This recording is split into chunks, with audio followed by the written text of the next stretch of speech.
আমি জানতে চাচ্ছি এদেরকে অধিকার কে দিয়েছে মুক্তিযোদ্ধাদেরকে বিভাজিত করার, মুক্তিযুদ্ধকে নতুন ন্যারেশন দেওয়ার অধিকার এদেরকে কে দিয়েছে?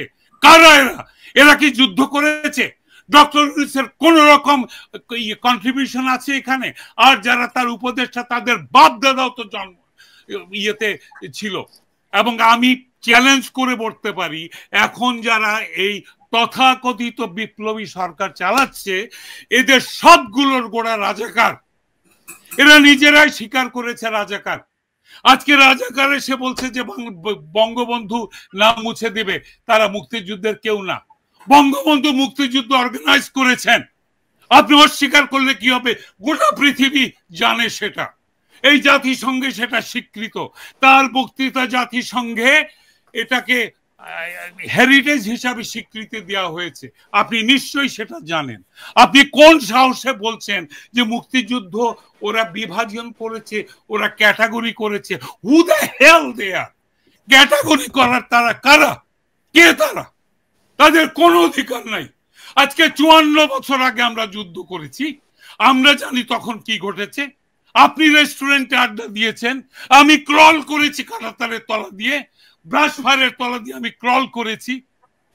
আপনি আমাকে স্বীকৃতি দেবেন? Who the hell you are? আপনি কে? আমি মানি না, আমি কোনো কিছু মানি না।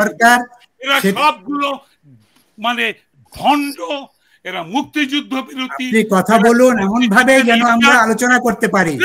Speak man, you blabber enough. Okay, shut up now. এটা তো আলোচনার বিষয়। Shut up now. Shut up. When I'm talking, you don't talk. আমি আপনার কথার সময় কথা বলি নাই। এর মাইক্রোফোন মিউট করো। ভণ্ড, মুক্তিযুদ্ধকে এরা ভাগ করেছে, এই করেছে, ওই করেছে। বঙ্গবন্ধু সহ 400 নেতা যারা মুক্তিযুদ্ধ তো অর্গানাইজ করতে হয়েছে। এক জীবন লোকটা মুক্তিযুদ্ধকে পৌঁছাবার জন্য সে নিজে একা কাজ করেছে, তার সহ নেতারা কাজ করেছে, তার কর্মীরা কাজ করেছে।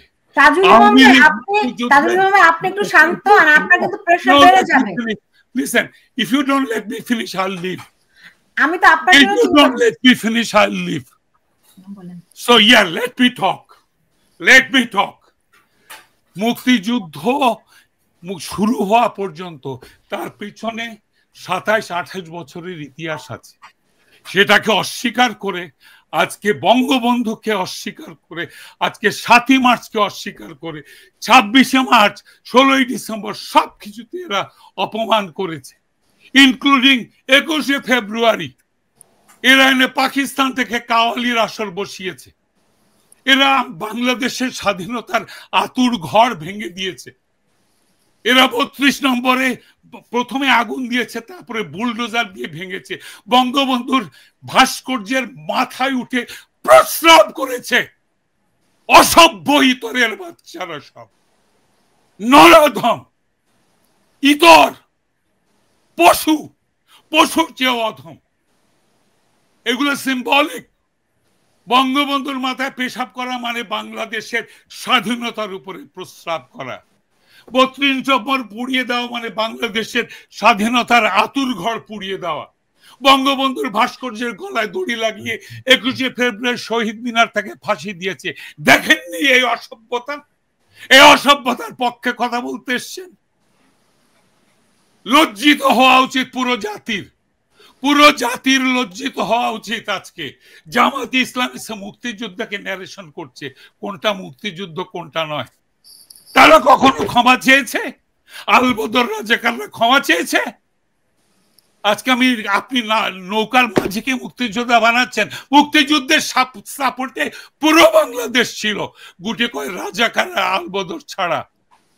আমরা পথে পথে দরিদ্র মানুষ আমাদেরকে রান্না করে খাইয়েছে, দিনের পর দিন উপাস থেকেছি আমরা। আমার লাশ পচে যেতে দেখেছি ধান ক্ষেতের মাঝখানে, শিশুর লাশ, বৃদ্ধের লাশ। শহীদের হিসাব করেন। এখন কন্ট্রোভার্সি আনে যে আমার যে না 30 লক্ষ হয় নাই, বোধহয় 3 লক্ষ হয়েছে।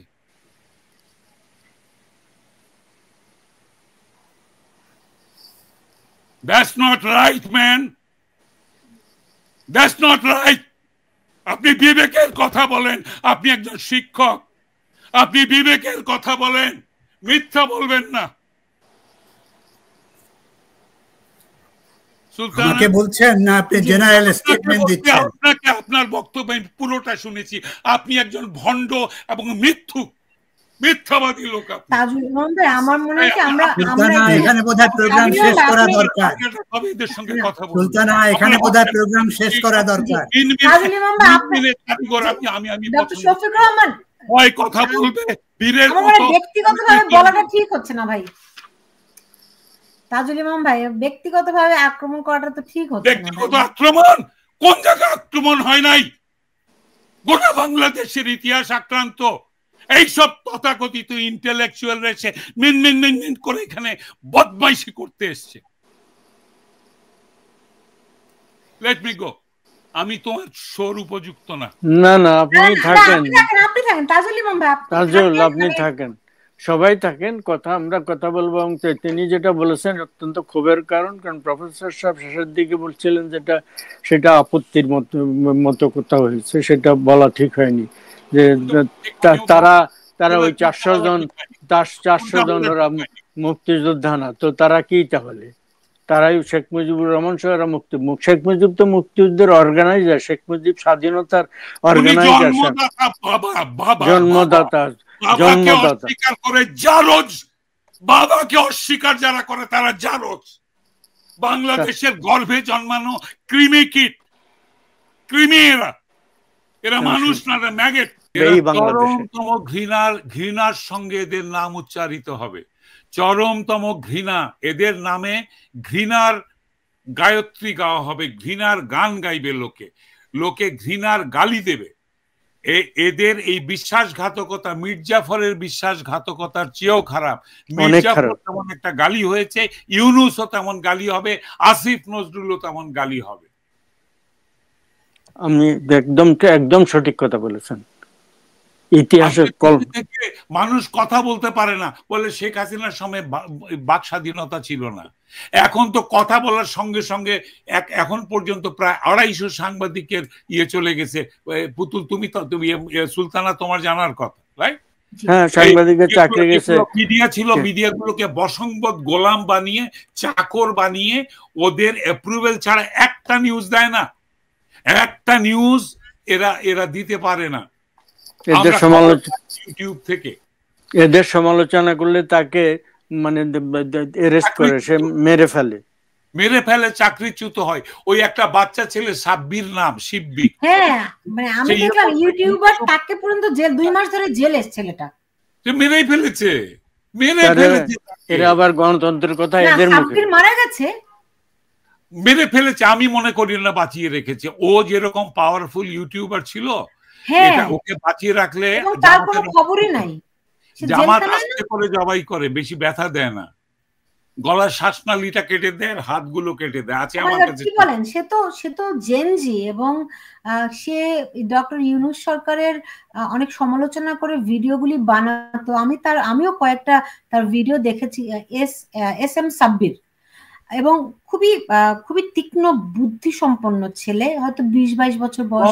ভাই ওর বয়স বোধহয় বেশি হলেও 14 কি 15 হবে।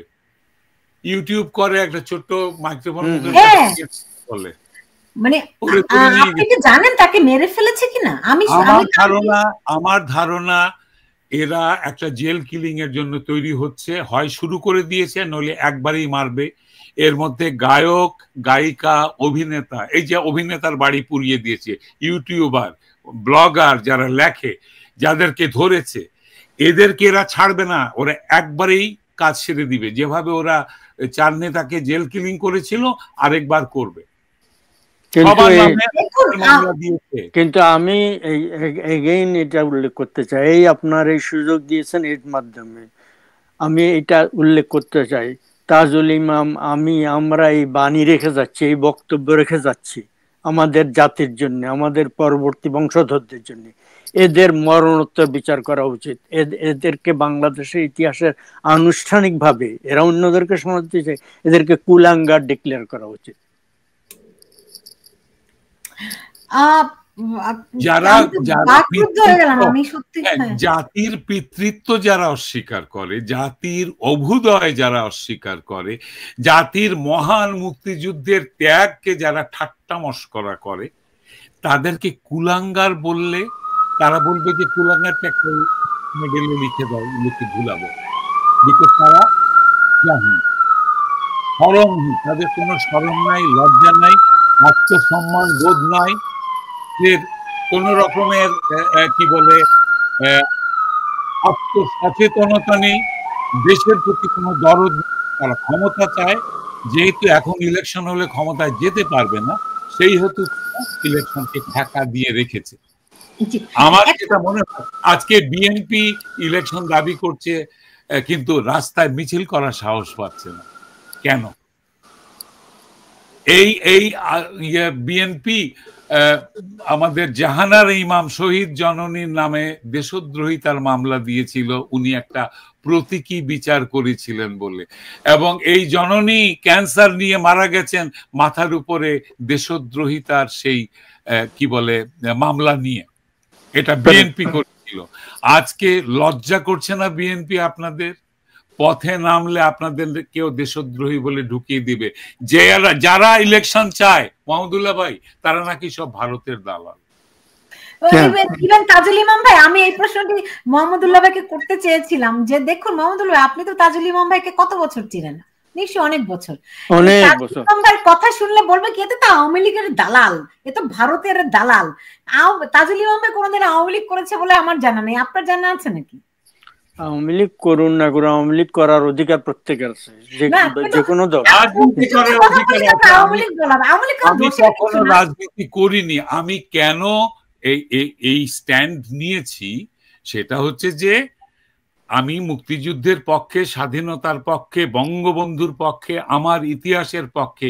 ওটা আমার জীবনের, আমার মতো লক্ষ লক্ষ তরুণ যুবক যুবতীর জীবনের শ্রেষ্ঠ অর্জন। সেটাকে ধূলিসাৎ, সেটাকে নোংরা, সেটাকে অপবিত্র করলে আমার ব্যথা লাগে। আমার বেশিরভাগ সহযোদ্ধা আজকে প্রয়াত, তাদেরকে জুতার মালা দেয়, তাদের গলায় চড় দেয়, তাদের কবরে জুতা স্যান্ডেল রেখে আগুন লাগিয়ে দেয়। আজকে ওরা ঘোষণা দিচ্ছে, মাহমুদুল্লাহ ভাই, ওরা ঘোষণা দিচ্ছে যারা জামাতে ইসলামকে সমর্থন করবে না তারা কোরআনকে অসম্মান করলো। আমার কাছে ভিডিও লিংক আছে। ওই ইব্রাহিম জামাতের যে মোল্লা, সে বলেছে ডক্টর ইউনুস নবী রসুলদের মতো আল্লাহর নাজেল করা মহাপুরুষ, উনি এসেছেন, ওনার ক্ষমতা অস্বীকার করা হারাম। শুনেছ সুলতানা, শুনেছ ওর বক্তব্যগুলো? এগুলো ইয়ে নয়, মিথ্যা নয়, এগুলো সব সত্যি কথা। হ্যাঁ, তো এই ন্যারেশন যারা দিচ্ছে তারা তো যে কোনো ন্যারেশন দিবে, যে কেউ। আজকে আমাকে ভারতের দালাল বলবে, মাহমুদুল্লাহ ভাইকে ভারতের দালাল বলবে, আমরা খালি বঙ্গবন্ধু নামটা উচ্চারণ করলে, একটা বার জয় বাংলা বললে আমার নামে অলরেডি মুন্ডু ফেলে দেওয়ার ইয়ে চলে আসবে। 14 বছরের বাচ্চাকে জবাই করেছে দুই ভাইকে, যা জয় বাংলা লিখেছিল দেওয়ালে। সেই জন্য জামাত, হিজবুত তাহরীর, ফারকাতুল জিহাদ, আর ওই পাকিস্তানে তো অলরেডি ওর নাম কি, লস্করে তৈয়বার নেতা বলেছে যে পাকিস্তান এমন একটা দেশ যারা শত্রুকে কখনো ক্ষমা করে না। আমরা তার নিদর্শন पिछली साल में हम लोग बांग्लादेश में ये दिखा दिया है। আমরা প্রমাণ করেছি বাংলাদেশে গত বছর যে পাকিস্তান কখনো প্রতিশোধ নিতে ভোলে না। লস্করে তৈয়বা, আর এই লস্করে তৈয়বার যারা অনুসারী, যারা ফলোয়ার, তারা আজকে মুক্তিযোদ্ধাদের ক্যাটাগরিজ তৈরি করছে, তারা ন্যারেশন দিচ্ছে, মুক্তিযোদ্ধাদের কি বলবো এটাকে ব্যাখ্যা দিচ্ছে যে কারা মুক্তিযোদ্ধা কারা নয়। গোটা জাতি মুক্তিযোদ্ধা ছিল, যারা ভাতা খাচ্ছি আমরা। হ্যাঁ, আমরা হয়তো রাইফেল SLR নিয়ে গ্রামে গঞ্জে পথে প্রান্তরে যুদ্ধ করেছি, হ্যাঁ, আমরা তো ভাতাটা পাচ্ছি সোলজার হিসাবে, we are the first soldier. সারাটা দেশ মুক্তিযুদ্ধকে সমর্থন করেছে, সবাই যোদ্ধা, সেই সম্মান সবাইকে দিতে হবে।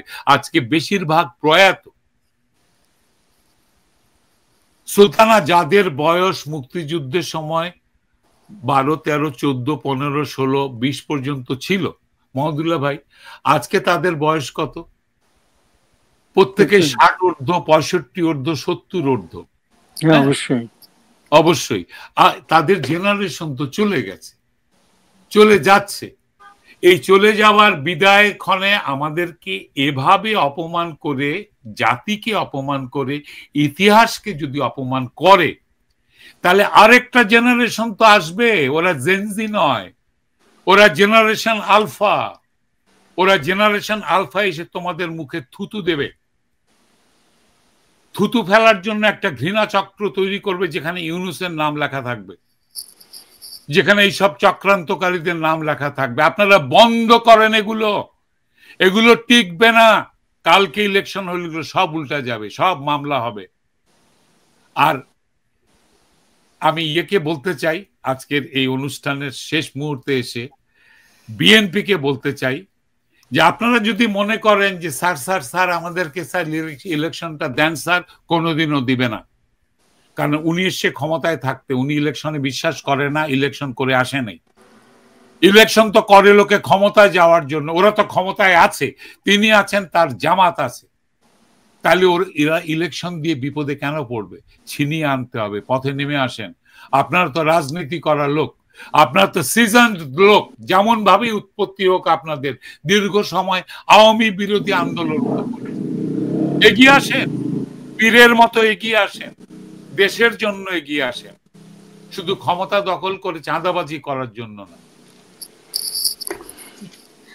শেষ করব তাজুল ইমাম ভাই, আমি সরি যে আপনি খুবই মানে আহত হয়েছেন। আপনাকে আঘাত দেওয়াটা আমার কখনোই কাম্য নয়। আর তবে আমি চাই আপনি সুস্থ থাকেন, আপনি আমরা প্রার্থনা করি। জি, আপনাকে এই সময়ে বাংলাদেশের অনেক দরকার। প্রতিদিন মৃত্যু হচ্ছে, আমার অন্তরে ভিতরে মরে যাচ্ছে আমি বাংলাদেশের এই অবস্থা দেখে।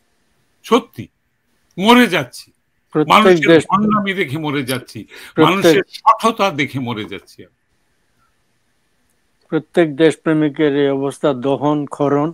তো আপনি কিন্তু বেশি করে পানি খাবেন, একটু রেস্ট নেন প্লিজ, আপনার জন্য। জি, আপনার কিন্তু গলাটা ভেঙে গেছে তাজুল ইমাম ভাই, আপনি যদি এত এক্সাইটেড হন, আপনি আমি মিথ্যা ভণ্ডামি অনেস্টলি বলি, কেউ যদি আজকে এখানে যদি জামাতের আমির এসেও বসতেন, হ্যাঁ, উনি যদি সত্যি কথা বলতেন, আমি এত খেপতাম না। এই লোক সে মিনমিন মিনমিন করে আতলামি করছে। আমি শিক্ষকদেরকে আর সম্মান করিনি, কারণ ইউনূসও শিক্ষক ছিলেন। উনি দরিদ্র শোষণ করেন, দরিদ্র মানুষদেরকে রক্ত চুষে খান। কাজে শিক্ষক হলেই ফেরেস্তা, ওটা আর আমি বিশ্বাস করি না। উনি এখানে ন্যারেশন দিতে এসছেন। ওকে, ঠিক আছে। তাহলে আপনার কাছে যে আপনার সামনে আমাকে এরকম ক্রোধের বহিঃপ্রকাশ করতে হয়েছে, এটা হয়তো শিষ্টাচারের বহির্ভূত, ডেফিনিটলি এটা, কিন্তু আমি নিজের ক্রোধ সম্বরণ করতে পারিনি। আমি এই সকাল থেকে আমি এই কষ্টে ভুগছি। আর সুলতানা, তুমি আমাকে ডেকে নিয়েছো, এই জন্য তোমার কাছে কৃতজ্ঞতা, যে এই কথাগুলো বলে অ্যাটলিস্ট আজকে রাত্রে হয়তো আমি ঘুমাতে পারবো। আমি এই সুযোগ পেয়ে আমিও কৃতজ্ঞ যে এই কথাগুলো বলতে পারছি। এই যে স্বাধীনতা বিরোধী, মুক্তিযুদ্ধ বিরোধী, একাত্তর বিরোধী, বিদেশি চর, অনুচর, কুলাঙ্গাররা, জাতীয় শত্রুরা, এদের যে মুখোশ উন্মোচন তারা নিজেরা করছে, আমরা সেটা ব্যাখ্যা করে জনগণের সামনে, শ্রোতাদের, দর্শকদের সামনে তুলে ধরা, এটা আমাদের কর্তব্য। এবং এদের বিরোধিতা করা, এদের বিরুদ্ধে জনমত তৈরি করা, এবং সেই আলোকবর্তিকা বহাল থাকবে, জারি থাকবে, প্রজ্বলিত হবে, এবং এরা তার দহনে একদিন শেষ হয়ে যাবে। একদিন, অতি দূর ভবিষ্যৎ না, অনতি দূর ভবিষ্যতে, এই শীঘ্রই এরা এরা এরা দহনে এরা মানে কলঙ্কে লিপ্ত হবে এদের। অন্তত সেই আশা আমরা করি। সেই নিজেরা নিজেদেরকে কামড়িয়ে খেয়ে ফেলবে, নিজেরাই নিজেদেরকে কামড়িয়ে খাবে, জাস্ট বসে দেখতে হবে আমাদেরকে। নিজেরা আত্মঘাতী হবে, এরা একে অন্যকে মেরে ফেলবে, কারণ এতখানি গভীর স্বার্থপর এরা, ক্ষমতার লোভ। একদল ছাড়বে না, আরেক দল আসতেই হবে, আরেক দল একটু পরে আয়। সবগুলোর মধ্যে আজকের মিছিল করুক, মিছিলের মধ্যে বোমা মারবে জামাত, মেরে দিবে।